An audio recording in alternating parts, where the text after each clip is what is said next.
Muy buenos programadores, ¿cómo están? Tras todo lo que hablamos en el video pasado acerca del ciclo de vida del desarrollo de software, de las fases que lo llevan y demás, comenzaremos con nuestro primer proyecto desde cero. Para esto, busqué una publicación de trabajos para freelancer para que trabajemos con un ejemplo de la vida real. Imaginemos que nosotros somos un trabajador freelance y vemos este siguiente texto en Fiverr o Freelance o en un grupo de Facebook o incluso ya somos algo más conocidos y nos llega este siguiente texto a nuestro correo. Quiero un sistema para gestionar renta de trajes, guardando información como quién lo renta, por cuánto tiempo, cuántos trajes tenemos en inventario, ganancias por traje, fotos del traje antes y después de usarlo y que se pueda ver desde mi teléfono. Después de leer el enunciado, debido a que es el único trabajo que hemos visto que nos interesa o el que tenemos por el momento, decidimos aceptarlo. Hablamos con el cliente para agendar alguna junta y hablar más a detalle acerca del proyecto. Podríamos dejar pasar el tiempo y al momento de llegar a esa primera junta, podríamos encontrarnos con un gran problema. No sabemos absolutamente qué hacer. No sabemos acerca del negocio, no sabemos acerca de las dudas que le podríamos preguntar, no sabemos acerca de los requerimientos y podría llegar a pasar algo muy clásico que es llegar y decirle al cliente, ok, con lujo de detalle, dime todo lo que debe de hacer tu software. Cuando muchas veces el cliente no lo tiene ni bien definido él mismo. Será nuestro trabajo entonces, en esta primera fase, ayudarle al cliente a pulir sus ideas, a aclararlas, a proponer algunas nuevas ideas y demás para poder obtener los requerimientos del proyecto y así ser un proyecto exitoso. Así que, ¿qué podemos hacer para no quedarnos con los brazos cruzados mientras llega esta primera fecha de reunirnos? Lo que podemos empezar a hacer es, con la poca información que nos dio, empezar a investigar acerca del negocio. Por ejemplo, vemos que el proyecto del cliente es un negocio de renta de trajes. Podemos acudir a internet a investigar un poco acerca del negocio en caso de que pues nunca hayamos visto cómo funciona la renta de trajes o no tengamos ni idea de cuál es el proceso que llevan. Podemos investigar un poco cómo lo hacen otras empresas, otros negocios, para tener una ligera idea acerca del negocio. También, si es posible, podrías asistir a un lugar físico y ver cómo es que lo hacen ellos. Por ejemplo, cómo toman ellos la información o cómo registran ellos en un inventario. Obviamente no todos los negocios te van a permitir ver esto, pero si tienes la posibilidad de hacerlo o de que algún familiar o alguien de confianza te permita explicarte un poco más acerca del negocio, será de muchísima ayuda. Por ejemplo, dentro de algún lugar físico, podríamos ver si el proceso que ellos hacen lo hacen a mano y lápiz, por ejemplo. O si ocupan algún sistema dentro de alguna laptop o alguna computadora o algún celular, por ejemplo. ¿Quién o quiénes son los que ocupan ese sistema que tengan? ¿Qué información nos solicitan al hacer un registro, por ejemplo? Y demás. Ya tenemos un leve conocimiento acerca de los procesos del negocio, quizá. Entonces, posteriormente, podemos empezar a crear nuestras primeras dudas. Para esto, las palabras qué, cómo, cuándo, dónde, por qué y quién nos pueden ayudar muchísimo. Guiándonos en el enunciado inicial, podemos empezar a crear preguntas usando estas palabras. Por ejemplo, podrá parecer muy tonto preguntar ¿por qué quieres este proyecto?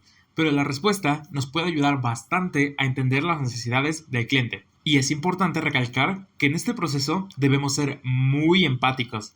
Es nuestra tarea entender las necesidades del cliente para poder proponer una solución correcta. Otro ejemplo de pregunta podría ser ¿qué es la gestión de trajes para usted? Esto nos podría ayudar a entender cuál es el alcance del proyecto. Otra pregunta podría ser ¿qué información solicitan ustedes al rentar un traje? ¿Cómo les gustaría saber cuántos trajes tienen en inventario, por ejemplo? Con esto podemos obtener más información acerca del requerimiento y pulirlo a más, ya que hay muchas veces en las que el cliente sabe que quiere algo, pero no sabe cómo lo quiere.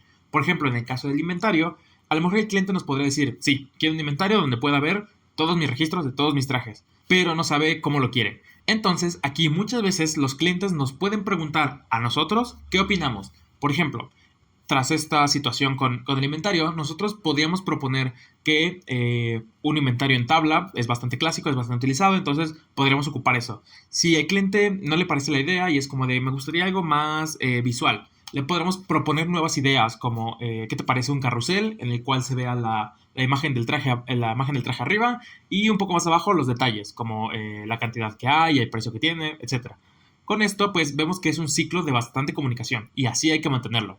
Ahora, imaginemos que no tenemos ni idea de cómo se renta un traje. Podemos empezar a investigar, por ejemplo, en internet. Aquí tenemos dos ejemplos de cómo se realiza la renta de trajes en dos negocios diferentes. Por ejemplo, en el de la izquierda, el primero, vemos que seleccionamos el modelo de traje que nosotros queremos.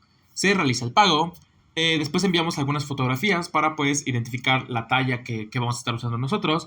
Agendamos una fecha, perdón, para probarnos el traje o para ya obtenerlo para nuestro evento. Asistimos a nuestro evento con el traje, todo bien, y al final devolvemos la ropa. Al regresarla vemos que se hará una revisión para ver que todo esté bien. Esos son los pasos, digamos, básicos que tiene un negocio de renta de trajes que encontré en internet. Otro, podríamos ver, por ejemplo, que igual, selecciona el traje que quieres, después se tomarán las medidas, muy similar a como lo hacía el otro. En este caso, te pide una identificación oficial, es decir, te piden una forma de identificarte. En el otro a lo mejor es mediante un formulario, necesitas iniciar sesión, por ejemplo, etcétera. Vemos que también te pide identificación en este. Pagas, obviamente. Recibes información acerca de tu renta y que todo está bien. Y después de tu evento tienes 2 días para devolver tus prendas. Después de ver estos dos casos, hay algunos pasos destacables, como escoger el traje, entregar qué talla va a ser, pagar, identificarse y una revisión después del uso. Sin embargo, vemos que, aunque parecidos, son distintos pasos para cada tienda, por lo que también puede ser que sean distintos pasos para nuestro cliente. Sin embargo, ya tenemos una idea un poco más grande acerca de cuál es el proceso que siguen otras tiendas y que se podría asimilar a el proceso que lleve nuestro cliente. Ahora veamos el otro caso. Imaginemos que por alguna razón podemos asistir a un lugar físico y podemos hacer distintas preguntas, lo cual estaría excelente. Primero, imaginemos que en los lados ocupan un formulario de identificación que llenan a mano. Al finalizar este registro te entregan una copia y se quedan ellos con el original. Después en otro local vemos que toman los datos desde una computadora y te envían los datos de la renta a tu correo electrónico. Ambos son el mismo proceso, es el proceso de registrar la información del que va a rentar el traje, pero están implementados de distinta forma, con lo cual nos pueden surgir bastantes preguntas, como ¿por qué en el primer negocio hacen el registro a mano y por qué en el otro lo hacen a computadora? ¿O por qué no ocupan un celular en lugar de alguna computadora, por ejemplo? Luego, ¿qué pasa con los datos de los que registraron a mano? Después, ¿qué pasa con ellos? Entonces, estas preguntas que nos surgen al momento de ver un proceso parecido al que nos puede requerir el cliente, puede que nos aclaren muchas dudas que no encontraríamos o no tendríamos ni en cuenta hasta que nos encontremos en la fase del desarrollo. Por ejemplo, también podríamos preguntarle al cliente por qué él no lo hace a mano. Quizá nos responde que le toma mucho más tiempo o que después de ya tenerlos en papel, igual le toma más tiempo pasarlos a un libro de Excel o que a veces se le pueden llegar a perder datos, por ejemplo. De igual forma vemos que en su enunciado inicial, el cliente quiere ver el software desde su celular. Pero ¿será bueno usar el celular, por ejemplo, para registrar también los datos del cliente? Bueno, del que está rentando el traje. Parecería una mejor idea ocupar una computadora con un teclado, ¿no? Porque es bastante más rápido el escribir. Y aunque para nosotros así fuera, escribir más rápido es en la computadora que en el celular, deberíamos generarnos la siguiente pregunta. ¿El cliente cuenta con el equipo necesario para, por ejemplo, registrar los datos mediante una computadora? Si el cliente no tiene esto, pues a pesar de que sea mejor opción ocupar una computadora y un teclado para registrar datos, deberemos dejar esa idea de lado, ya que sería una restricción del cliente no ocupar una computadora ya que no la tiene, o que pues a pesar de que sea más complicado, ocupar el celular para todo. Con la poca información que nos dio el cliente en su enunciado, más la investigación que hicimos, que obviamente los dos ejemplos que vimos de los pasos no es toda la investigación, hay que ir más a fondo, investigar más acerca del giro del negocio para poder generar más preguntas. Con esto podremos generar una lista que nos será de bastante utilidad para obtener los requerimientos. Ya hemos hablado bastante de ellos, pero ¿qué son los requerimientos? Estos son una definición de lo que debe hacer un proyecto de software. Nos van a permitir entender qué es lo que el cliente necesita y las funciones que debe tener el proyecto para que pueda satisfacer estas necesidades del cliente. Dentro de estos requerimientos, explícita o implícitamente, estarán los atributos de calidad o requerimientos no funcionales o características de arquitectura. Son sinónimos. Que son estas características que no añaden funcionalidad al sistema, pero sí nos permiten juzgar la operación y comportamiento del software. Por ejemplo, la disponibilidad, que el software está disponible cuando el usuario lo necesita, o elasticidad, el software podrá con la carga de trabajo que le llegue, o seguridad, el sistema previene de acceso no autorizado a usuarios sin permisos, Estas son algunas de las características de arquitectura, hay muchas más y obviamente para cada proyecto unas son más importantes que otras, así que es nuestra responsabilidad saber cuáles son las prioridades para este proyecto y balancearlas con las demás. Dentro de la toma de los requerimientos tenemos distintas actividades, por ejemplo, la recolección, que son estas actividades de recabar información del cliente hacia nosotros. Después, el análisis, ya que tenemos esta información, hay que entender las necesidades del cliente, del usuario, y pensar en unas posibles soluciones. Después de esto viene la especificación, que es, ya que tenemos un poco más de conocimiento acerca del negocio, ya entendemos más las necesidades, ya sabemos qué es lo que se va a hacer, hay que plasmarlo de manera clara, concisa y completa, cuáles son las necesidades y las funciones que va a tener la solución. Finalmente, viene el proceso de validación, en el cual el cliente aprueba o rechaza las funciones especificadas. Llegó el momento de reunirnos con el cliente para hablar más en detalle acerca de qué es lo que quiere. Ya no estamos con las manos completamente vacías, como fue el caso pasado que vimos. Aquí vienen algunos tips importantes para tu primera reunión con el cliente. Por ejemplo, trata de que esta reunión sea cara a cara, ya sea en persona, que estaría excelente, o por videollamada, ya que con esto se podrá tener una mejor comunicación, un mayor nivel de confianza de ambas partes y un mejor intercambio de ideas. Hay que tener algo listo para anotar, ya sea un bloc de notas en tu computadora, un cuaderno con pluma para que escribas a mano, una tablet, por ejemplo, para dibujar también o escribir de forma rápida. Esto nos va a permitir tener un log de qué es lo que se va hablando y tener de forma tangible algunos detalles de la junta que se nos podrían llegar a olvidar. Además, nos servirá para mostrarle algunas ideas de forma más gráfica al cliente. Por ejemplo, lo que comentábamos anteriormente del inventario. Si el cliente nos dice, la verdad no sé cómo quiero esta funcionalidad, el inventario por ejemplo, ¿qué me propones? Nosotros podríamos, ok, agarramos nuestro papel, nuestra pluma y, pues mira, podría ser una tabla que aquí diga esto, va a tener esta forma, de aquí podrías cliquear acá, o sea, como que explicar de una forma bastante concisa y bastante simple una idea.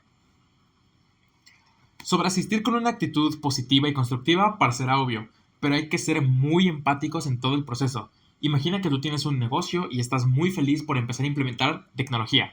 Y la persona con la que harás esta implementación es muy callada, es muy apagada, no comparte la misma emoción que tú, no propone ideas, no es creativa. Entonces puede llegar incluso a apagarte un poco a ti y puede que el proceso no lo disfrutes tanto. En algún momento puede que el cliente esté describiendo algo que va a querer, pero no le explica con completo detalle. Un buen tip podría ser solicitar un ejemplo de cómo hacen esa actividad actualmente, con lo cual al describirla paso a paso es más difícil que se olvide de los detalles importantes. Por ejemplo, cómo hacen el registro de los usuarios que rentan el traje, cómo llenan su inventario o quizá acerca de su contabilidad. Al finalizar, resumamos brevemente los acuerdos y las funcionalidades discutidas. Por ejemplo, imaginemos que en la primera junta asistimos con la misma lista de preguntas que ya vimos anteriormente.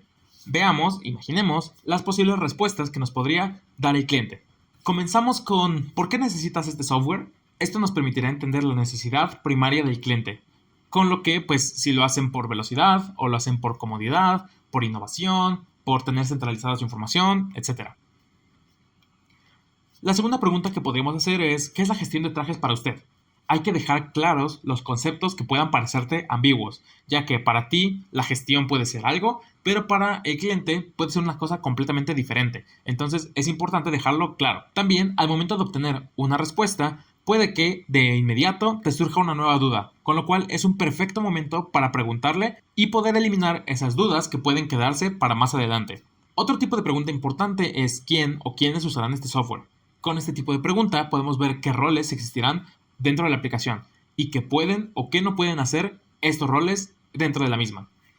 Siguiendo con algunos ejemplos de otras preguntas que podríamos hacer, por ejemplo, ¿con qué equipo tecnológico cuenta? Ya que como vimos, esto es importante para saber qué solución podemos darle al cliente. Si vemos que el cliente cuenta con computadora, con laptop, con celular, o no cuenta, por ejemplo, con una laptop y solo cuenta con un dispositivo muy viejo y ese es el que quiere ocupar, es importante saberlo para saber qué herramientas, qué metodologías podemos ocupar, qué desarrollos, qué recursos necesitamos. Es importante conocer esto. Por ejemplo, con la pregunta de qué información considera importante para el inventario, es bueno saberlo porque nos permitirá entender qué datos van a ser los que vamos a estar guardando dentro de la aplicación. De igual forma, cuántas piezas aproximadamente se guardarán en el inventario Es una pregunta que nos ayudará a entender el volumen o la magnitud de datos que tendrá este sistema. Cuántas fotos y cómo deben ser tomadas va de la mano con definir un poco más un requerimiento o una funcionalidad que estableció en su enunciado, escribió a profundidad, y también conocer, por ejemplo, en fotos, dónde las vamos a guardar, cómo las vamos a guardar, cuántas van a ser, dónde nos conviene, qué costos tendrá, etc. Es importante saber esto también. Finalmente, damos un resumen describiendo algunos de los puntos más importantes hablados dentro de la reunión. Es importante hacer este resumen siempre al acabar una reunión para que no haya ningún malentendido de lo hablado por ninguna de las dos partes. Si tú entendiste algo mal, al momento de hacer este pequeño resumen, el cliente puede corregirte o aclararte algún pequeño malentendido. Además, tras todo este resumen, puede que el cliente sí esté de acuerdo y no quiera cambiar nada de lo que mencionaron, o a lo mejor en vez de corregirte una pequeña idea, quiere cambiar un punto por completo. Es importante escuchar sus comentarios, pero si el tiempo de reunión ha terminado, hay que comentar que se continuará con esta charla en la siguiente reunión. Este es un simple resumen de lo hablado durante una reunión. No es la definición de los requerimientos. Eso hay que tenerlo muy en cuenta. Ya que tienes un campo de visión más amplio acerca del proyecto, de tu principal stakeholder, que es lo mismo que una persona clave e interesada en el desarrollo de este proyecto, con esta información podemos empezar a formular nuevas preguntas para nuestra siguiente reunión y empezar a pensar en algo muy importante. ¿Qué metodología se utilizará para este desarrollo? Para esto podemos guiarnos mucho con las respuestas que nos dio el cliente. Por ejemplo, si hicimos una pregunta y el cliente sabía exactamente qué es lo que quería, la respondió con detalles sobre qué es lo que quiere, o si la respondió dudando un poco, no está muy seguro de qué es completamente lo que quiere, quizá en la siguiente junta vemos que cambió algunas cosas. Todas estas partes nos permitirán definir mejor una metodología de desarrollo, pero eso ya lo veremos en el siguiente video. Sin más, en este video aprendimos acerca de los requerimientos, las actividades dentro de la toma de requerimientos, algunos tips para tu primer acercamiento y tu primera reunión, así como un ejemplo de qué preguntas podrían ayudarte a profundizar más junto con el cliente acerca de lo que se necesita hacer. Recuerda que puedes seguirme en Instagram, te dejo el enlace en la descripción. Ahí verás contenido como el último evento de Google Cloud al que asistí, así como posiblemente contenido del siguiente evento de Amazon al que estaré asistiendo.